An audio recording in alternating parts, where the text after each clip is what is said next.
ভাবি, ভাইয়া বাসায় আছে? হ্যাঁ আছে। আলিফ, আলিফ, দেখো তো তোমাকে জানি কে খুঁজছে।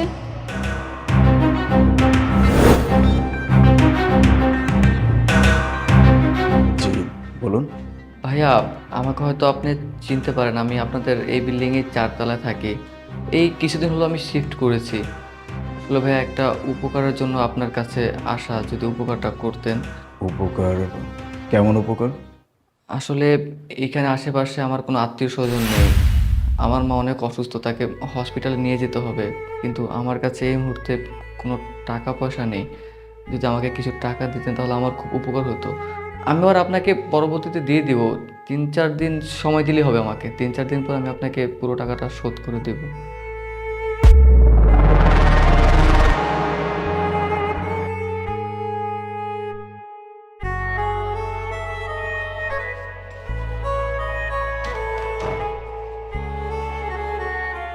এই নিন, এখানে 15,000 টাকা আছে।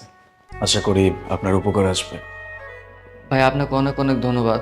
এই বিপদের সময় আমাকে অনেক বড় উপকার করলেন। আর আপনি কোনো চিন্তা করবেন না, আমি সময় মতো আপনার টাকাগুলো আমি ফেরত দিয়ে দিব। এখন আসি ভাইয়া। ঠিক আছে।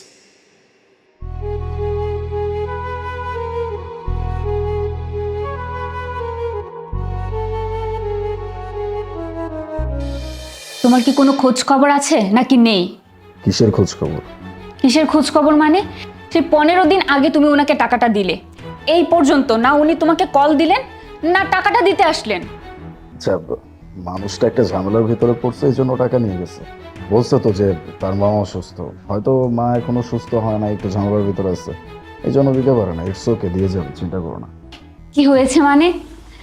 একটা লোককে চেনা নাই জানা নাই, সে এসে তোমার কাছে টাকা খুঁজলো, একটাবার খোঁজ নিয়ে তো দেখতে পারতে যে সে সত্যি কথা বলছে নাকি মিথ্যে বলছে।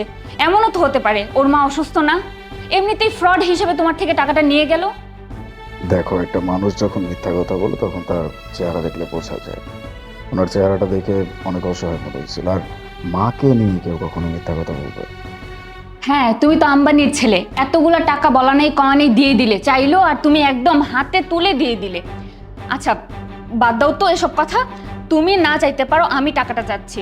তুমি আমার সাথে চলো, আমি গিয়ে জিজ্ঞেস করব যে টাকাটা কবে দিবে। সেটা জিজ্ঞেস করতে তো আর অসুবিধা নেই তোমার, তুমি বুবার মতো আমার সাথে দাঁড়িয়েই থেকো। তোমার কি মাথা ঠিক আছে? হ্যাঁ, একটা মানুষের বাসায় গিয়ে তাকে জিজ্ঞেস করবো যে আপনি টাকা কবে দিবেন? এটা কখনো হইতে পারে নাকি? দেখো, একটা ভালো কাজ করছি, কাজটা ভালো থাকুক। তার কাছে গিয়ে শুধুমাত্র এই কাজটাকে খারাপ করার কোনো দরকার নেই। তুমি কি আমার সাথে যাবে নাকি যাবে না, নাকি আমি একাই যাব? বুঝতে পারছি, তুমি এইভাবে কোনো কথা শুনবা না। চলো। কি সাংঘাতিক ব্যাপার! আমি না চিন্তাও করতে পারতেছি না যে মানুষ এমনটা কিভাবে হতে পারে। হ্যাঁ, তার সাহায্যের দরকার ছিল, আমি তাকে সাহায্য করলাম, কিন্তু দিন শেষে মানুষটা হারায় গেল। আজকের পর থেকে যদি কোনো মানুষ আমার কাছে উপকার চাইতে আসে, আমি তো 10 বার চিন্তা করব, তারপরেও হয়তো আমি না করে দিব। তুমি চিন্তা করছো যে করবে কিনা? আমি তো তোমাকে আর কখনো কারো উপকার করতে দিব না। মানে আমি কত করে বললাম যে দেখো একটু, তুমি আমার কথা শুনলে না। খুব তো বলছিলে যে ওনার মুখ দেখে মনেই হয় না যে উনি এরকমটা করতে পারে। করলো তো এবার, একটা টাকাও পেলে না।